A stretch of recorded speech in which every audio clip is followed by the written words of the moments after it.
Well, good morning. My name is Jeff Harrison, and I want to welcome you to the co-sponsored program with Rancho Mirage Chamber of Commerce and Swing Point Media. And I see she's popped in. I know she was up against another program. I'm going to pop her in here. One of my favorite people on the planet, Miss Katie Stice. Katie, welcome. Let me get you on the other side. There you go. You look better on the left. Hi, Jeff. How are you today? I'm fantastic. How you doing? I'm doing good. Thank you. Thank you so much for partnering with the Chamber to help with marketing and media and all of the questions that are out there right now for businesses. You bet. I'm pretty excited. Hey, I just have a question right off the bat. How do you always look so fantastic? It is called lots of filters. No, I'm just kidding. You're really sweet. I really appreciate that. Thank you. I mean, it's we have a little thing going on because I have an office inside the Chamber of Commerce, and sometimes Katie will be in there and she'll be by herself, and I'll walk in, and I always scare Katie, and I don't do it intentionally, but it seems to always happen, and she is such a good sport. So that's funny. Yep, it happens. Most times it happens so much that Jeff has gotten used to saying, "Hey, I'm coming in the office today. Don't jump when I walk in." You know, Katie, this whole process came about, and you've been doing this for a while. I know when the lockdown first started, now over 2 years ago. I mean, you took the bull by the horn and you immediately started doing things that no one really knew how to do. Now, we do a lot of that for Swing Point Media, but not a traditional business, certainly not a Chamber of Commerce. Mm-hmm. What inspired you to do this where everybody else could have said, hey, you know what, I'm going to pack up my stuff, wait till the storm is over, and then get back into it? You just took a whole different approach. Would you take just a few minutes and just share that with the audience? And really, you're so inspiring. Please share it. Thank you. It's so, it really is nice to hear. I think I learned a lot about myself through the crisis, and I know we still have a long way to go. But number one, I feel like a really big duty. I think this job is a really big job, and I take it really probably too seriously. But, I also saw just a lot of pain out there. It was really hard for me to watch our community in such pain. And there was a lot of sadness, there was anger. And I thought, wow, we're in such a unique position, a Chamber of Commerce, right? We work with government, we work with businesses, we work with residents. And so we're in this unique position to really help. And I think when I would hear people talking about, problems, challenges, issues, frustrations, I was like, oh, I have a resource here and I have a resource here, and I can make all of these connections. And it actually was very clear to me. A lot of clarity came within that confusion, and I was able to really just act and do. And then I think the other layer to it was I watched my businesses working so hard. I was like, if they're working that hard to make it, to survive, to get to the next level, then I can work just as hard alongside them. Mm-hmm.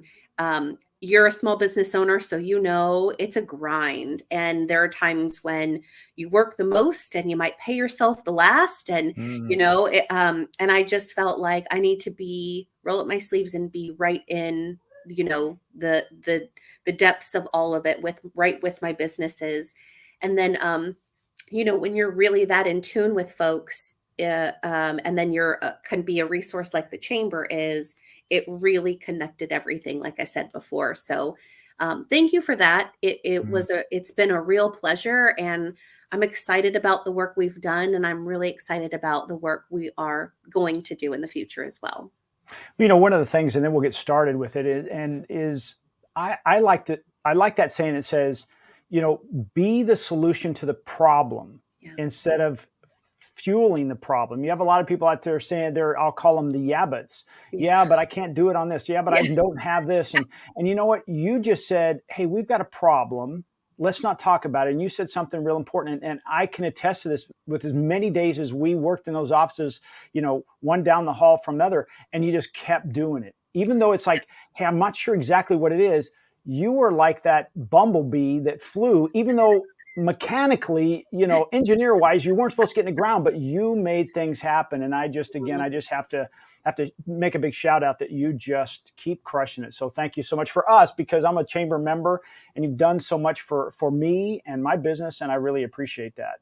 Oh my gosh, yeah, absolutely. And we just look forward to the continued, comeback and recovery efforts. Our business community is special. Our valley, is such a special place to be. And it's funny you mentioned that, like responding to people or continuing to do some things.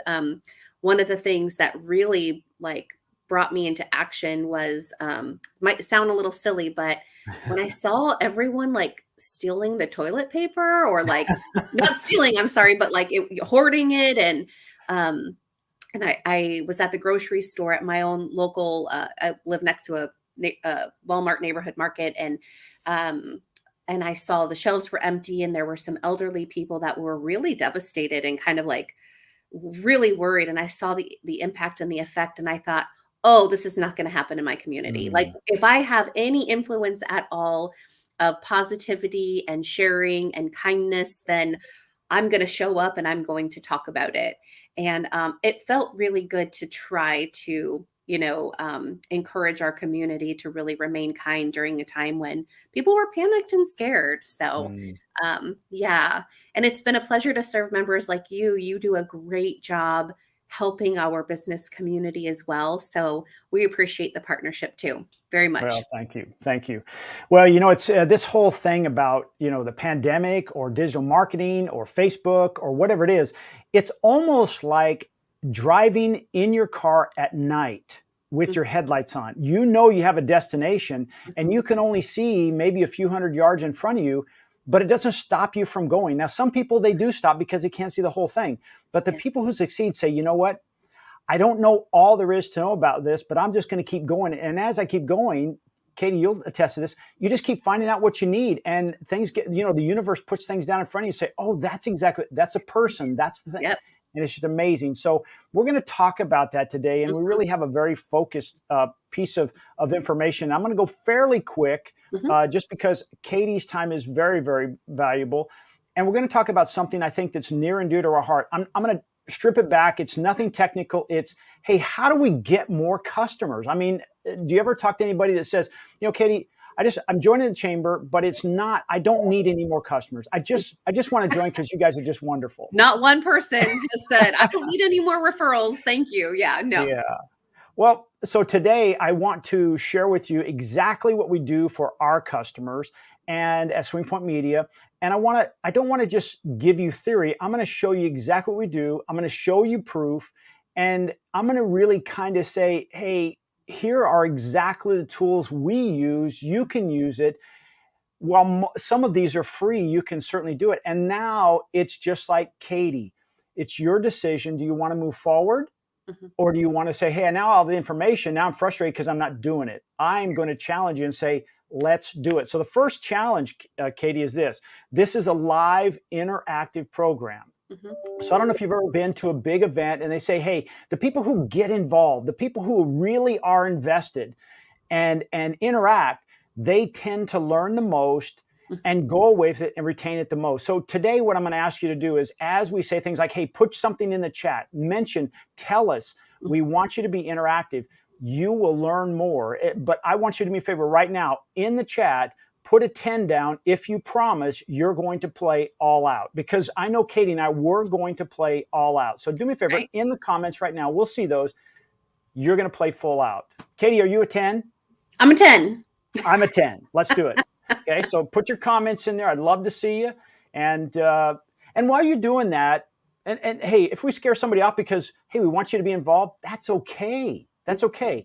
Because you're going to find out as we talk about this today, you want to talk to the people who are most likely to do business with you, not the people who are tire kickers and take and suck time from you. You're Right. going to learn how to attract the people that are the best for you and your business. So come on, are you a 10 or are you something less than that?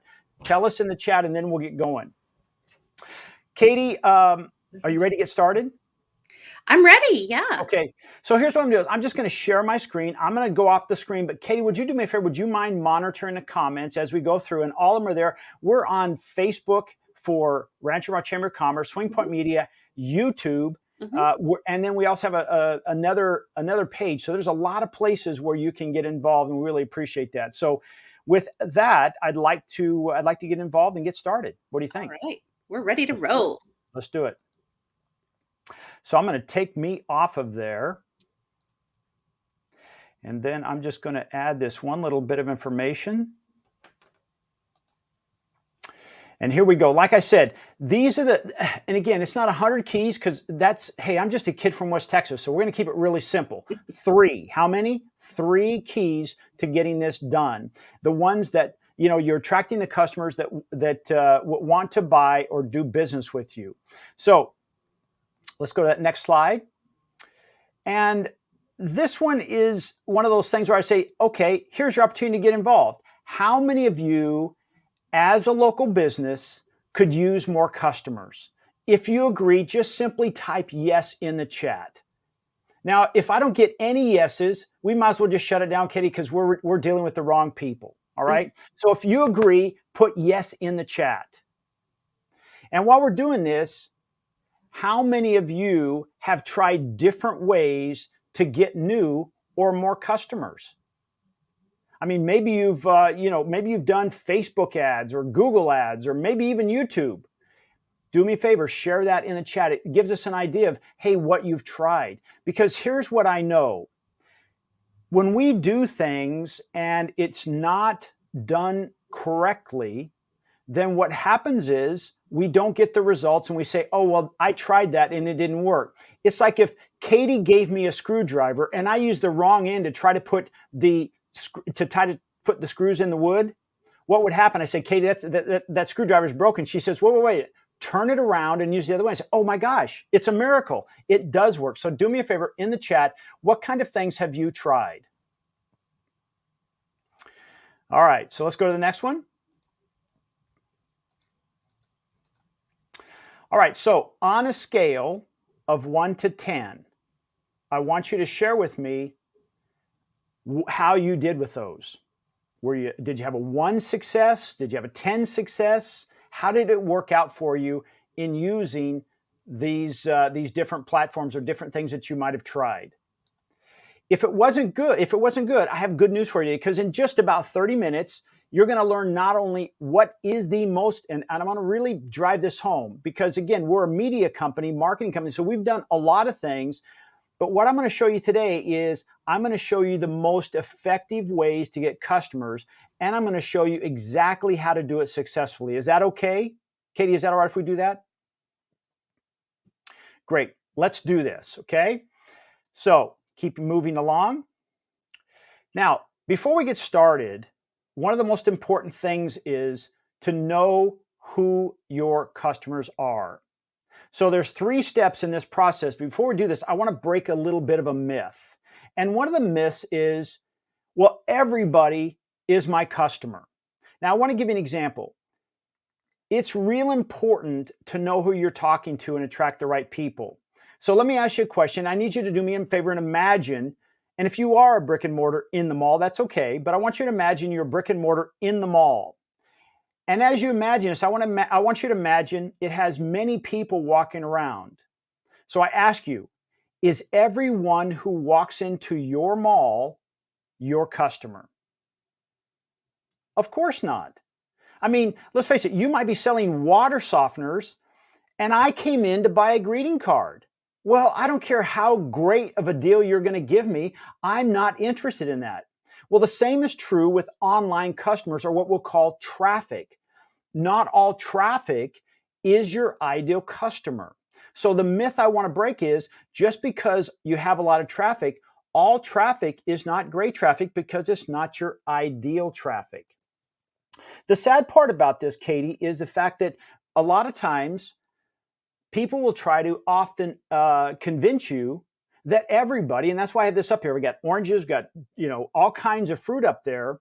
But if you want to make lemonade, how many of these items do you see on the slide now are ideal for making lemonade? The rest is just what? It's in the way. So yet often advertising companies or media outlets would have you not only believe this to be the case, that everybody's good, but have you pay for the people looking for greeting cards, even if you are truly selling water softeners? So let's really buy into this. Not all traffic is your ideal traffic. So there's a second myth before we get fired up, and this is myth number 2. My product or service can be used by everyone or anyone. So everyone is my ideal customer. So I'm going to kind of give you a thought process here. If this were true, there would only be one radio station, one TV station, one social media platform. And I know it seems like it sometimes. There's only one Rancho Mirage Chamber of Commerce. There's only one Chamber of Commerce in the Valley, but there's more.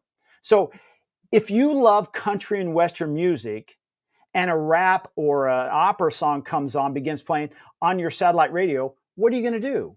Are you going to turn it off? You're going to change the channel? Or are you going to keep listening? I'd venture to say most of you choose A or B. So making sure you know who your ideal audience is exactly is the same thing. You want to make sure if they're tuning in for country and Western music, you better be able to speak with a twang and make sure you have some country and Western music going. You need to speak the same language. The same is true when you speak to everyone. Here's that myth. When you try to speak to everyone, no one listens.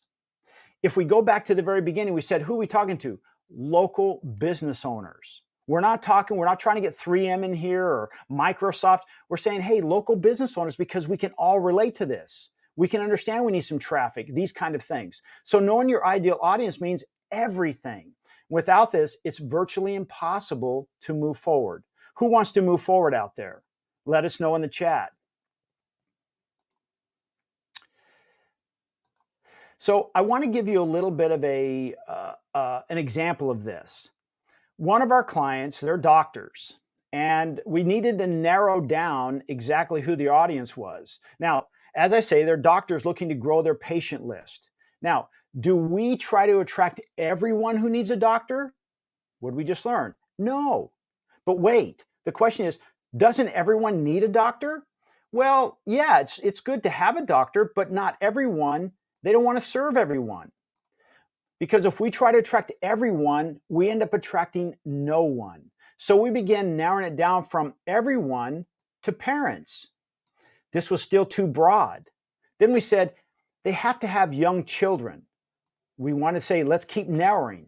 We want to speak to parents with newborn children 0 to 6 months. Now, my question is, I was thinking this, can you see what happened there? This allows the message, just like the right music, to resonate immediately with a parent of a baby 0 to 6 months old. So on a scale of 1 to 10, how important is it to know exactly who your audience is? If you put 10 in the chat, you're on track. If you put something less than that, I want you to really think about that for a second. Hey, if I try to talk to everyone, especially if you're saying my demographic is 18 to 65, there's some language barriers and some gaps that it just doesn't work. So we want to make sure we narrow that audience down. So now that we know our audience and how important it is, we can really get started with this. So the first step, write this down, is to research. So as we do this, I'm going to, let me back up for a second. So step 1 is research. So please brand this saying or the rule into your brain as you do research. Only make content your ideal customer is searching for. Let me say that again. Only make content your ideal customer is searching for. You see, in the research phase, now that we know who our ideal audience is, we can pretty quickly and easily find out challenges they're searching for. They're searching for a solution to a problem. And if you're searching, if you were searching for a solution online, where would you go? Tell me in the chat. Would you, where would you go? You guys aren't very active here. It's not going to stay with you. You go to Google, of course. You might go to Facebook. You probably wouldn't go to Instagram, but you might go to Instagram. Safari, another search engine, maybe YouTube. These are places where you do some research, right? Well, that's what's real important to do this, is research to see if anybody is looking for your topic. So I'm going to do a little screen share. I'm going to show you exactly how this works. So let me just get this turned on over here. And again, this is going to be a tool, very, very valuable. So you want to make sure to write this down. It's google.com. google.com. It's very inexpensive. In fact, Katie, it's free. And you can use this to do your research of saying, hey, is anybody looking for my for content? Now, let's use the doctors as an example. Okay, we now know it's 0 to 6 month old. So if we went over here and we typed in newborn, it gives us immediately this whole list of things that people are looking for. Now, if you're not familiar with this, when you type something like this into Google, the way it lists this out, these are the most commonly asked questions that people on the internet are searching for. So if you were that doctor, what's the first thing you'd want to do? For me, I'd want to build a piece of content about newborn feeding schedules. Isn't that important? That's important for your baby. Who knows? I mean, they can't say, hey, I'm ready to eat. Usually it's crying or making some noise, but you want to make a newborn feeding schedule. So I just want to click on this, and you can see all of these other things are going on, but I want to show you something. So baby feeding schedule. But I want to show you something down here where it says related searches. These are other things that are going on here. And you can see there's hundreds and hundreds of pages here. In fact, geez, Katie, is that 320 million results for this? In other words, it's something that parents desperately crazy need number. to know. That's a huge number. Did I get that right? 3 billion, or is it gazillion? Gazillion, you got it. So there's a thing here that says people also ask. So after you do this, is like, what's a good feeding schedule for a newborn? How long should you let newborns sleep without eating? Is 10-minute feeding long enough for newborn? In other words, these are things that you could say, hey, I'm gonna make a piece of content about a baby feeding schedule. And wouldn't it be wise to include all 4 of those particular items in your piece of content? The answer is yes. You should do that because it solves the problem your parent of a newborn 0 to 6 is searching for. So let's just for fun, let's go up here and say, all right, not only is there content, okay, but there's also something about images and news and shopping and video. We'll get to that in a second because that's going to play a very, very important role, okay? So as we do this, let me get back to my notes because Katie said I had to stay on track. And if you have any questions, again, Katie is on top of this, so make sure you're putting your questions in the comments section.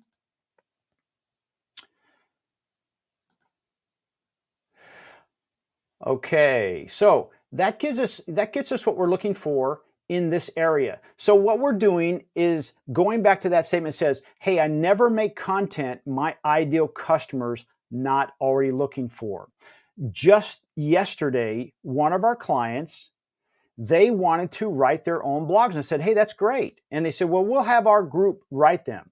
And I said, here's the challenge with that, guys, is that most of the time people will write about things that are important to them, not to their customers or potential customers. It's almost like, Katie, if I had a restaurant at the river and I called it lemon meringue, and people would assume they could get a lemon meringue pie in there, but I don't like lemon, so I didn't put it on the menu. What would happen? I would attract a lot of people who want lemon meringue pie, but I don't sell it. So you want to make sure you match those up. So when we go back to this, we go back to our slides here. Let me get it back here. Is researching. The next step is, once we know what to create, we have those topics, right? Now we can start to create. So step 1 is to research, and now we start to create. So we want to create a solution in the form of a written article. Now the question is, why a written article? Well, right now, the search engines, you can put the right types of search words in, just like we saw on that list. What's a good feeding schedule for a newborn? How long should, in other words, all of those could be topic headers for the paragraphs that you write in your article. And the search engines say, wow, I'm going to send Katie to this because it has all of her questions answered and it's really in depth and it's a good article and it helps attract people. So it's pretty simple and straightforward, but you want to write an article that creates a solution in the form of written content. But there's a few things that we want to go over that really to get right. And in this stage, these are things that are often missed. So I want to go through this. I'm going to come back here in just a second over to the things we said where when we looked at the research, there were other things on there. The first thing we want to make sure is length. Far too often, when people create blogs, they don't make them long enough. Your article should be, and you might want to write this down, a minimum of 750 to 1,000 words.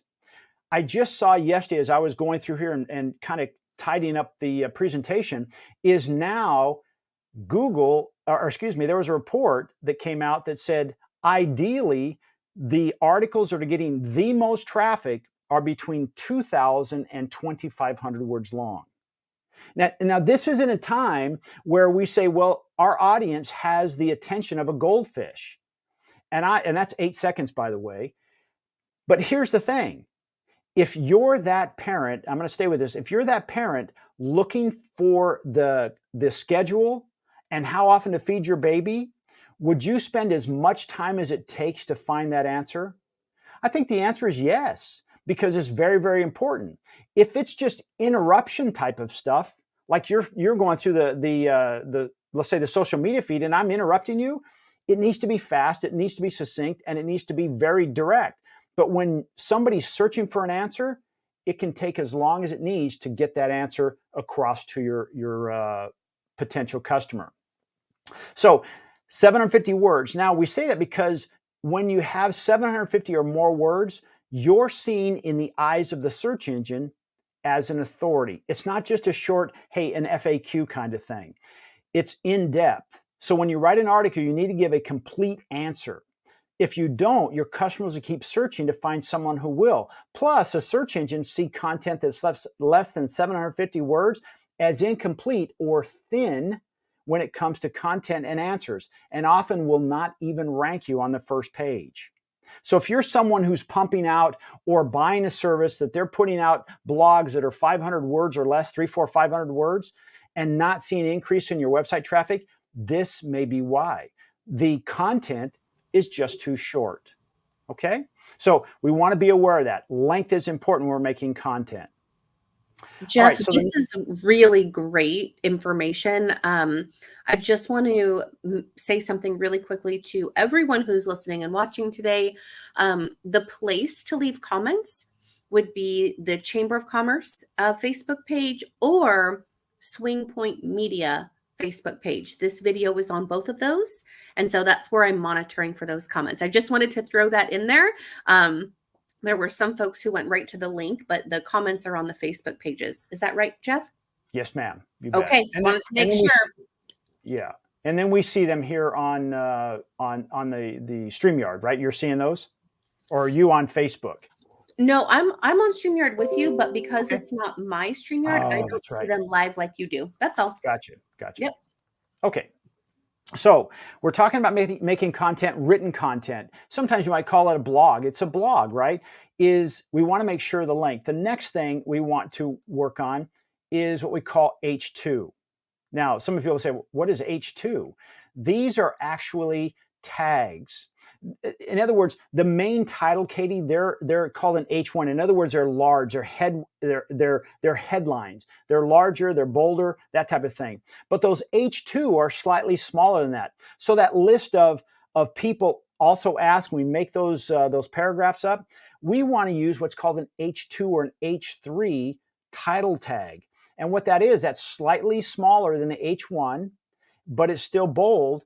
And it helps breaking up the text, making it not only easy to read, but as I say, it influences the SEO because the little search bots see that and say, oh, this is important. And yes, it answers. It looks like it's addressing a question that more people are asking for. So basically, these are different titles to different paragraphs. So if you're going to start talking a little bit about a different topic, give it a title and you want to make it a little larger, and an H2 title tag.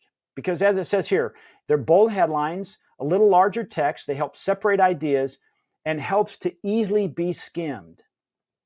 The SEO factor on this, Katie, is that the engines will see it because it's bold and it's a little larger, and it'll understand the importance of that particular topic. So we've got length, and now we have size. Yes, we're still talking about content marketing and writing blogs, and they're called H2 tags. The next thing we're going to talk about, and this is probably the one that gets broken the most, and these are images. When you write an article of about 750 to 1,000 words, I would add a minimum 2 to 3 images to support the message. We love images. It helps break up those walls of text when it's done correctly, which helps rank in the search. In other words, if your images are put in there and you've named them, you've named your images, this helps the search engine. Now, I want to take a little bit of a break here, and I want to show you how this works in the search engine. So I'm going to share my screen again. I'm going to go back to this same example about feeding schedule. And now I'm going to go to images. And it's going to show all the images that are out there on the internet. Now, where do you think these images came from? People's blogs. And what's happening is you're getting an extra ranking factor for this. So if you notice what it says baby feeding chart, baby feeding schedule, baby formula. They all have something in there. One's called a title tag, and the other is called alt title. So what's happening is you'll be able to say, this is a baby feeding chart, and this is from parents.com. So when you click it, guess where it goes?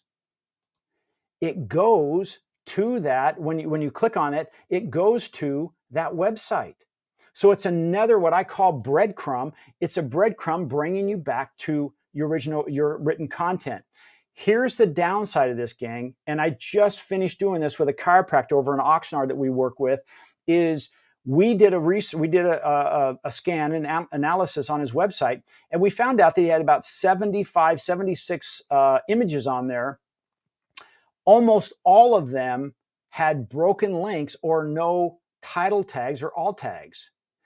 And so, let's see, ask him to please, as he closes this point, to do so we covered ABC. Oh, gotcha. Okay, thank you, Marty. So what we did is we saw that most of his images in there, and this we see pretty much across the board when we work with new clients, is they put the images in there. That's a great first step. But then it's like image 375.jpg. Well, you see, the search engines have no idea what that is. So we want to, when we put a picture in there, if you take a picture of, and you're a plumber, and you show Joe is fixing a leak under the sink, http:// and then give your website, that's better. Then load it up on your website. Now what happens is these are examples that then the search engines will pull up and say, hey, this is Joe fixing that information or fixing that leak. So it's important to put those in there. Katie, does that make sense? It does, and I've learned so much about newborn baby feeding schedules. I'm just kidding. No, it absolutely does. I do have a question for you, if I may. Sure, absolutely. Just curious to know, for someone really beginning a blog, are there a couple of tips that might help them kind of get the ball rolling or get started? Yes. This is what I would do right off the bat, and I'm gonna unshare that screen there. The first thing I would probably do is I'd say, listen, I want to find out the top 10 problems my ideal customer is having, right? That's in that research. What are the top 10 things that my customers are having? And I might hear that from my employees, whoever's answering the phone. If it's you and it's a one person operation, and you're hearing that people often say this, then that should be the first clue.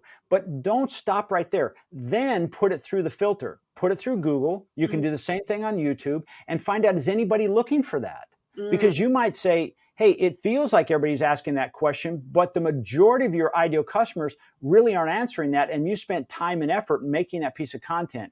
So that'd be the first thing I'd do, and then just simply start posting it on your website. And we're going to get into the step 2 and 3, which is distribution here in a second. But Perfect. yes, definitely that would be the first place to start. Excellent. And Great guidance. yeah, and if you can, Google loves original images. So if truly Joe is out there underneath the sink fixing something, take pictures of it and do before and afters. Boy, the web, they love that, because what that's doing is it's proving your authority as someone who actually is in the field doing that. And it adds more credence, not only to your website, but your Google My Business. It's called Google Business Profile now, all those things. So that's a great question, Katie. Thank you so much for clarifying. I think that's going to help a lot of people get started. Really love it. Great. So let's go back to this one. So I get this. The thing is like, hey, what if you don't have time? Jeff, I'm so busy that, I don't really have time to write blogs. Well, here's what it says right here. I'm just going to give you, as I promised at the beginning, I'm going to give you a piece of information that you can go with right now. And you can literally hire somebody today to start writing your blogs.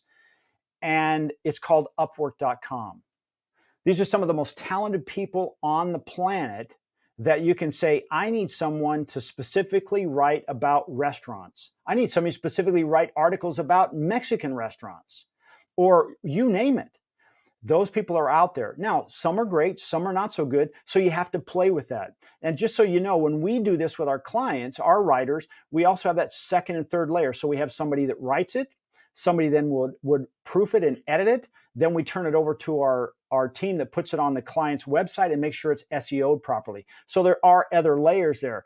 But the biggest resistance is usually the writing of the article. I can't tell you, I don't have enough fingers on my hands to tell you how many times the business owners who work, they say, oh, no, we'll write the articles. And I'll follow up, because we typically put an article a week out for our clients. And we go through this 3 or 4 weeks and they haven't written the articles because of right here. I don't have time. That's why I say, here, get somebody on your team. You'll be surprised what you can do with that extra help. All right. So that's something you can do. That's something you want to write down, Upwork.com. And you can get started with that today. So as I mentioned, we have a chiropractor that we work with out in Oxnard. And when we first started with him, as I said, his images were all out of whack. So what we did is we fixed his images. He had a total of 76 images. 47 of them had no tags, no titles, no descriptions. And so when you do that, guys, it really is, you might as well not even have them on there. It's just lipstick that you didn't need, because it's getting no value. So if you're going to put pictures like this on there, tell us what it is. This is Dr. Smith adjusting one of his clients because of X. And you can write that on there and then put your website on there. It connects the dots. Now, if somebody clicks on it, this is typically housed inside your blog. So guess where they're going to come to? Right to your blog where that image was there. And then you can go ahead and explain how you do what you do. It's a great way to get people to come to your website. The other place you could take this is certainly put it on social media. Okay, so you can leverage that again. I'm going to pick up the pace here just a little bit, Katie. I know your time is sensitive here, and I don't want to, I know I can kind of get long-winded, but I want to ask if there's any questions so far before we move into the final piece. The only one that I see from Marty, which I think you saw earlier, number one, he did point out that people can ask questions on YouTube as well. Thank you. I'm learning all this technology kind of again. And then he also wanted at the end you to just cover kind of, what we, if you can do a summary basically at the end for the viewers, that would be great. You bet. We'll do that.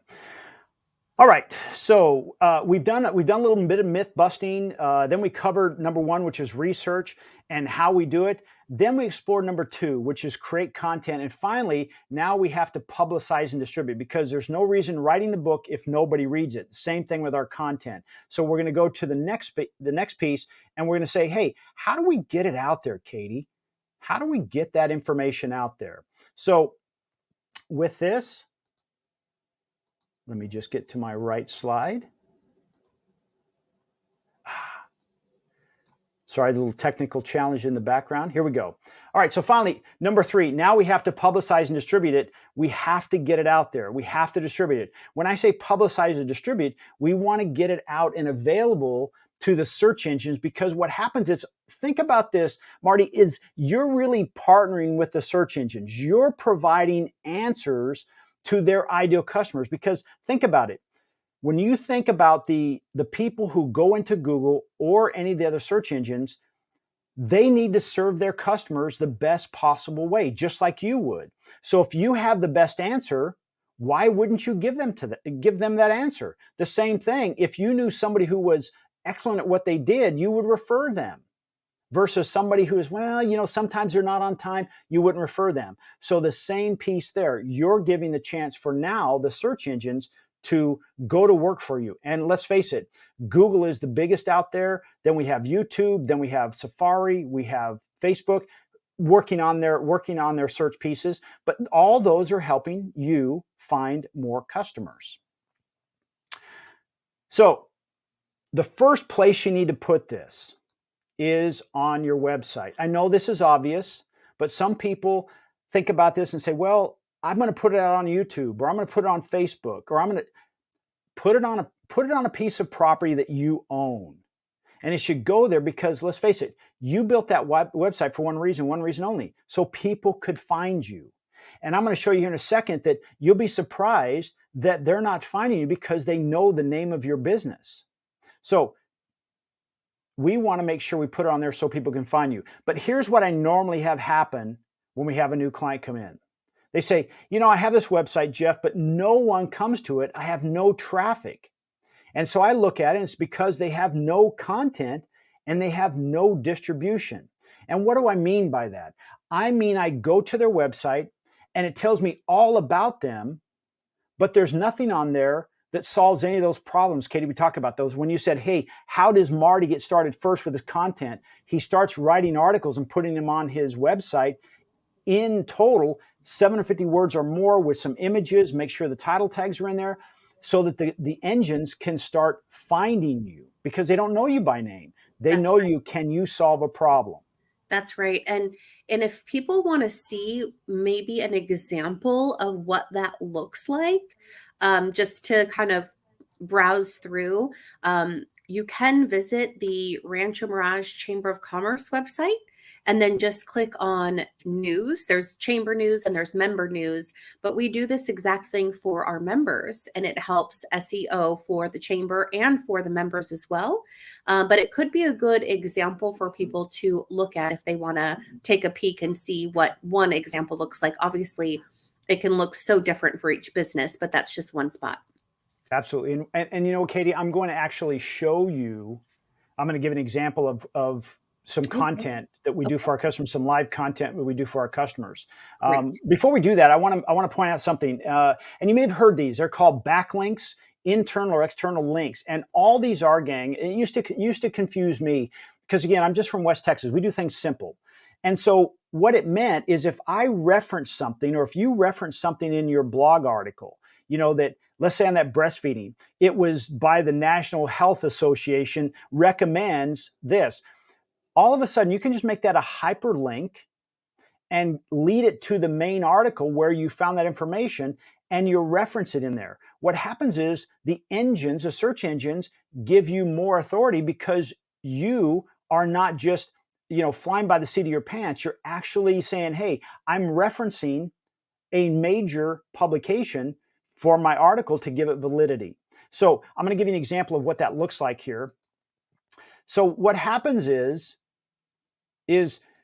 let's say how to find a plumber in La Quinta that specializes in clogged drains. That's what you look for first. And then it sends you to the blog. And in that blog, it says plumber closest. Well, when you click on that, it sends you to Anthem Mechanical as an example. So in other words, it's linking them to that information. You're just hyperlinking it. It's not complicated. If you're not sure about that, there's a gazillion examples of how to create hyperlinks in your blogs. And I'm sure everyone has probably had that situation where they've done that before. So it's just adding a hyperlink. Now, when we talk about distribution, We said, okay, put it on our website, but the next place we need to put it is on our database, our email database. Okay. This is probably one of the most powerful, because if you have an email database, this is a great place to put these articles via email. And some people say, well, Jeff, these people are already my customers. Why would I send out the articles? Well, I call it gateway content, meaning, let's say, Katie, as an example, we know one another, but I send you an article once a week, and it's about something you're interested in that we do. Now, when you're out to lunch with the ladies or the guys, or you're holding something, I'm really kind of loading your lips. So if somebody says, hey, does anybody know somebody about email database? And an article that I sent you that's not selling, it's informing you, it's educating you, you can refer to that, and it now helps with the referral business. It's amazing what happens when you do that.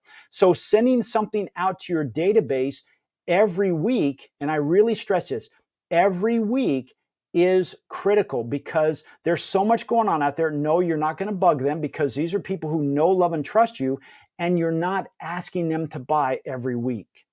You're just staying top of mind. You'd be surprised how many people do buy every week. So I want you to make sure that you send it out to your database. Now, some of you might say, hey, Jeff, this is great, but you know what? I don't have a database. So what am I going to do? Well, I have some good news for you. There's an answer for you there. What I would do is I would say, as a solution, I would use now an ad. So if this is you, then I would create an ad to promote your new or weekly article, and I would do it on Facebook. And there's one thing I want you to write down. This is a great place. It's called medium.com, just like the word, medium.com. And it's a place where many writers are getting started, will start putting their content out there, and they'll build a massive audience. In fact, I have somebody that I follow that when he started, he wrote articles almost every day. Okay. He was aggressive, he was young, aggressive. And what happened, Katie, in less than a year, he had developed 250,000 subscribers. So when he now launched his book, guess what? He almost immediately had a bestseller, because all these people knew him, and it cost him nothing to distribute. So if you're somebody who likes to write and you're not sure where to go, run an ad and then put it on your website, and then put it on Medium. The other thing that's cool about Medium is this, Katie, is you're putting content out, and you can actually, it's like taking someone's temperature. Did anybody like this article? Well, if you got a whole bunch of views and a whole bunch of thumbs up, absolutely. But if it has crickets, it's probably not very good. It may be well written, but it's maybe one of those pieces of content that nobody is searching for. And that goes back to our first thing, is never make content your ideal customer is not already searching for. Okay. So that's another great tip, is Medium. So at this point, we've asked you to do all of this, and it's been free. So I want you to raise your hand if you can't afford this so far. Boy, we better not have any hands go up. Okay, good. So Marty's asking for a recap. So I just want to put this out there. So Marty, what we did is, first of all, we said we have to know our audience, and it's not everybody. We want to narrow it down, just like the doctor. Yes, doctors serve everyone, but this particular doctor, we went down to the point where now we're speaking to a very finite group, which is for them plenty large, and for you, same way, is they serve parents with children 0 to 6 months old. Now the language is really good. The questions, like if I put a baby feeding schedule out to a 40-year-old that has kids that are 15 years old, are they going to read that? Not going to happen. So we want to put it out to the right people. So the first thing was get an audience. The next one was making sure we research. We want to research and find out what our clients, our ideal customers, are searching for. And we do that using Google search. We can do it doing Facebook. We look at it Medium, and we find out, is this a piece of content they want? The next step would be then, of course, to create this. I would recommend starting out doing something in writing. It's the easiest thing to get involved with. Start writing, 750 words or less, put 2 to 3 images in there. Make sure you have some H2 and H3 titles in there so you can break it up. It helps with the SEO. And then finally is distribution. You want to get that out there on your website. If you have a database, send it out to your email. If you don't have an email database, make sure you advertise it and then go over to Medium. Even if you do have a database, go to Medium and right there, post it there. You'll be amazed at how many people will come to you for that. Okay? So does that help, Marty? I hope that helps with a recap. We are almost done, Katie. Don't hold your breath, though. We still got to go. I want to share some things. Okay, so I want to share. Any questions so far? Nope. Great. Okay, so I promised I would show you some examples. So what I want to do is I'm going to go to one of our customers. This is Lux Electric Golf Cart. Now, we've been with Lux since February of 2019, just before the pandemic hit. And at that time, Lux was doing a lot of things, a lot of TV advertising, things like that, and they were a luxury golf cart manufacturer. At that point, they were getting, on average, now they've been in business for 8 years going into this, they're getting an average of 200 clicks to their website in a month. So 200 a month. So what I want to show you is I'm just going to go to their Google Analytics page. Can you check to see if they're a member? I'm just going to go to their Google Analytics page, and I'm going to show you something. This is in the last 28 days, Katie. They've had 3,700 people to their website in the last 28 days. Again, using math, very simple, that's over 100 a day when they used to get 200 a month. What does that mean? That means their business in the last 2 years has grown 6x. 6x. Now, some of you say, well, yeah, but they probably spent a lot of money. They did a lot of advertising. No, we actually stopped all TV advertising. They did one small TV ad because when we first came in, they were going to spend about $25,000 on TV. And the problem they had is they couldn't measure it. So we said, well, we have a better way. So we said, where is this coming from? So as we go down the page, I want you to look at this. It says traffic channel. Where does it come from? So if you notice in the really dark blue, it's the organic traffic. In other words, organic, gang, is how much you pay for it? Nothing. It's free. The search engines are finding you and saying, hey, I'm sending people over there because you have the best answers. If you look at this, 115 people on that day came to their website because of organic, and the other because of their brand. 125, 14, 113, 21, 140, and this is not unusual. This is just the way it is. And so we can go down further and say, well, yeah, that's probably some kind of a glitch. No, you can look at this. Should I leave my golf cart plugged in all the time? They got 485 page views in the last 7 days. We did a fun example of this is we said, hey, let's take this particular keyword phrase and let's find out how much it would cost if you paid for it with Google AdWords.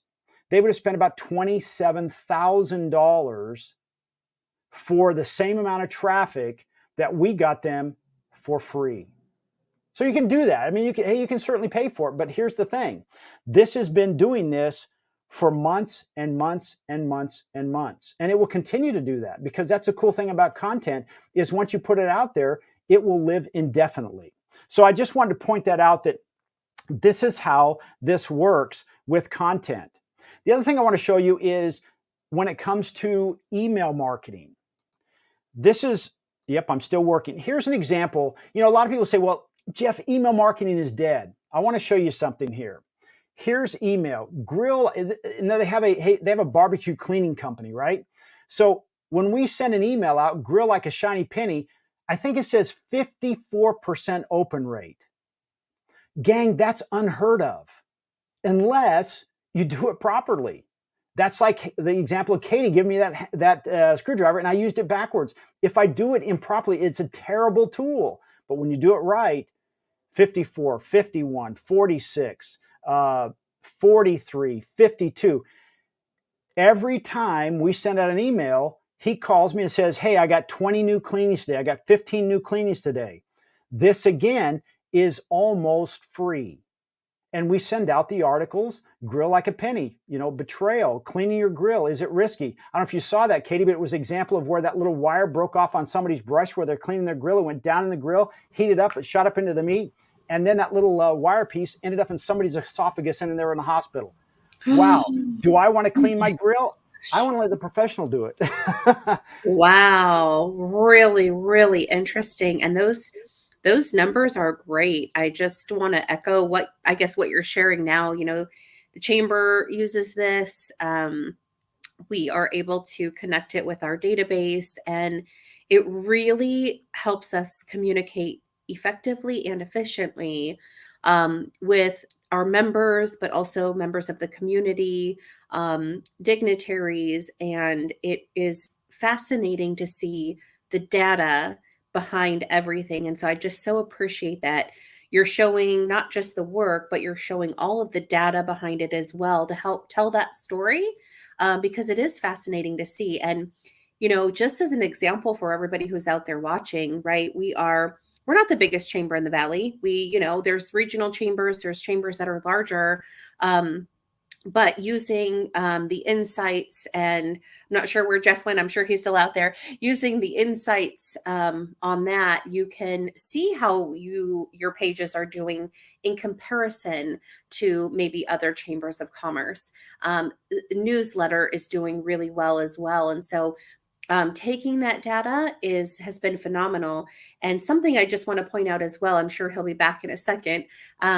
We take those articles that we put on our website, ranchmiragemchamber.org. You can click chamber news. There's different articles on there that members send us. We ask for them to send us a photo as well. But we'll be taking those articles and photos and adding them to our Google page as well. So our website is already now seen by so many because of those shares, that we will continue to have more views and more interaction and more engagement by using the Google page. So in case you have not done this, and I'm just going to keep talking until Jeff comes back. Here he comes. I was just saying, I'm like, this is perfect information, so I'm just going to step aside. That's happened to me before too. I was just telling folks, when I really learned how to own the Google page and what components I could add to it. I mean, I just started nerding out over it, to be honest. I was so excited that we could reach so many more people. And so I was sharing with folks that we can take now our press releases or articles that are on the Chamber's news page, and we can start sharing them on our Google pages and reach that many more people. I mean, it is absolutely fascinating. So my mind blown.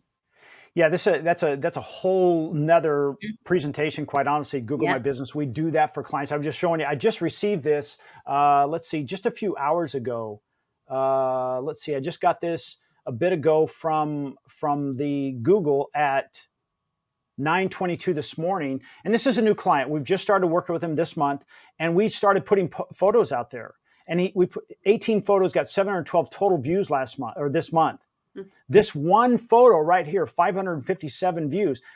Gang, that is an attraction. That's what I call breadcrumb advertising. It's one of those things that breadcrumbs lead them to the fact they pick up the phone and call them.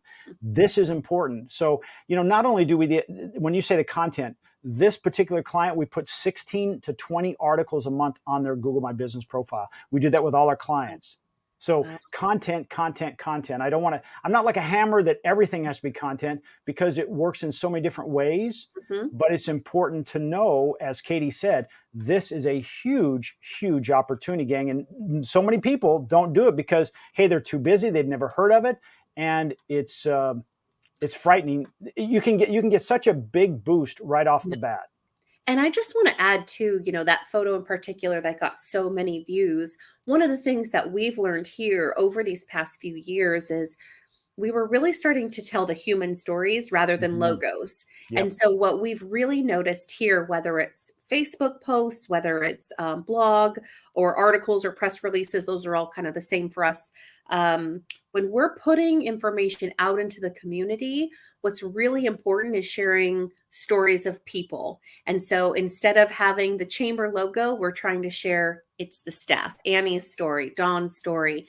Yeah. And just that one shift alone that we really consciously did at the start of the pandemic really has taken off. And so as you're out there, creating these pieces, keep that in mind. If you're able to share, if Marty's able to share his story and his expertise, but it should always be his face and his staff's face, and making sure people are making that human connection.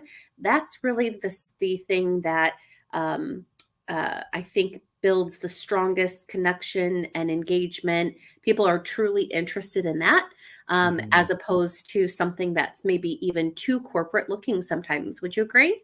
Totally, totally. And I hope they see that. I see that in you, and I try when like we're doing something like this. uh, I haven't come across as I'm selling anything. I'm not.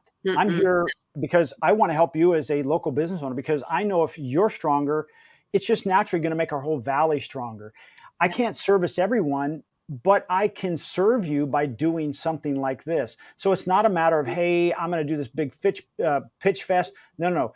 These are tools you can take right now, just like Mhm. Katie does. It seems like every day Yeah. she gives us tools that we can say, hey, I can take that and start using it right now today and keep it human. One of the things that, as you say, is when I go to a new business, that first pushback is when I talk about not making it over branding.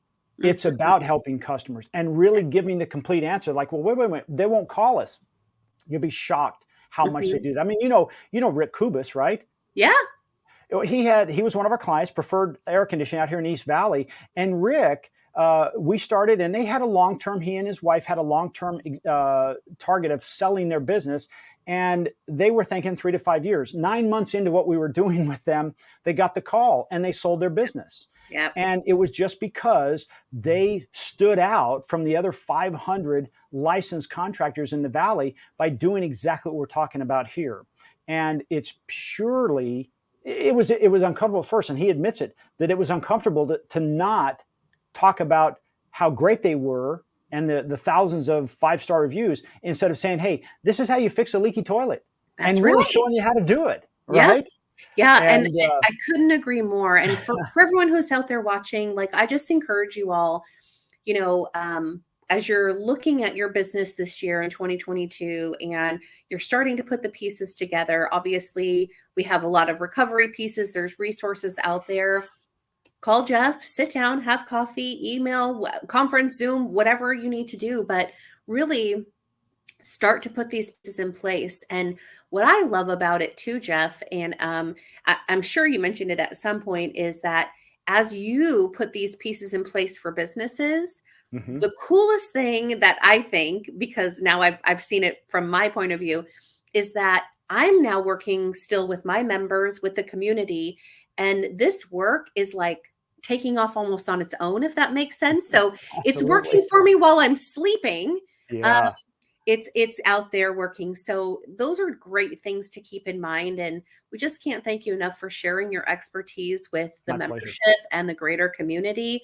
It's very, very timely. Thank You you. bet. You bet. Well, I just want to mention, and then we'll wrap it up. Is we are going to do this every week Mhm. on Wednesdays at 11 o'clock. So if you miss this or you want to see it again, we're really going to talk about, because I want to share with you the best. And it doesn't mean at the end we wouldn't have Q&A. And if you have questions about Facebook or Instagram or whatever, we can answer those questions. But it doesn't do my heart the right good if I show you all these other things that maybe aren't as effective. Because here's the thing: if you come upon me in the desert, yes, we're in the desert, and I need water. I'm dehydrated. Please don't feed me a steak, Mm. because it doesn't help me. I need water right now. So I look and say, what is the water we can do? It's content, gang, because everything is moving to search. 88%, look it up, Forbes, 88% of people will do all their research before they pick up the phone, before they walk in your business, before they call you. They're going to do all their research. If your information isn't out there, Mhm. like we're talking about solutions, you're not even in the conversation. That's right. That's unfortunate. So, It is. And but before we go, there was a request. Can you please give your phone number and email address? let's see. I might have. Oh, Here it perfect. is. There it is, Marty. You can reach Jeff, Swing Point Media, 760 422-5176, or Jeff, Jeff, at swingpointmedia.com. And I encourage everyone out there, just give a call, learn a little bit more. This, all of what Jeff does, he's an expert in his field. This doesn't come naturally to everybody. So Mm-mm. what I love is that people can focus on what they are really good at, right? Yep. And there's a machine that Jeff knows how to work that can help work on your business while you are able to focus on the things you're great at, because this is what Jeff's great at. So we appreciate you. Thank you so much. My pleasure, Katie. You are awesome. I know we went way over, and I apologize. I'll work on it next week, and we'll get it into the 30-minute zone. I apologize, but I spoke as quickly as I could.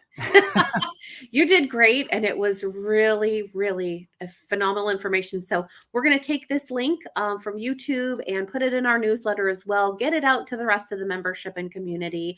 And we look forward to seeing everybody again next week. And thanks again for all of your help. We're going to get there together. Marty, thank you so much. All right. We're out. All right. See ya.